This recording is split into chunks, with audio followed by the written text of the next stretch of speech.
রাখা ছিল, তাই জন্য একটু হয়তো শক্ত হয়ে গেল। হাত না দিলে বুঝতে পারবে না কতটা পরিমাণে সফট হয়ে যায় এটা। নমস্কার সবাইকে, আমার চ্যানেলে তোমাদেরকে আরেকবার স্বাগত জানাই। তো কেমন আছো তোমরা সবাই? আশা করছি খুব ভালো আছো, আর আমিও খুব ভালো আছি। পুজো আর মাত্র কয়েকদিন বাকি, তো ভাবলাম চলো একটু স্কিন কেয়ার করা যাক। স্কিনের অবস্থা প্রচুর খারাপ, দেখতেই পাচ্ছ। তো চলো ভিডিওটা দেখতে থাকো, আমি কিভাবে স্কিন কেয়ার করবো তোমাদেরকে দেখাবো।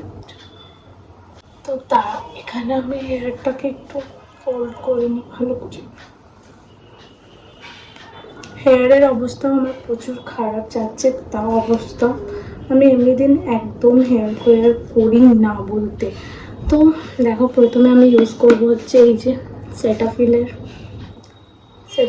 Normal to dry to normal, এটা ক্লিনজার, মানে ভীষণই ভালো।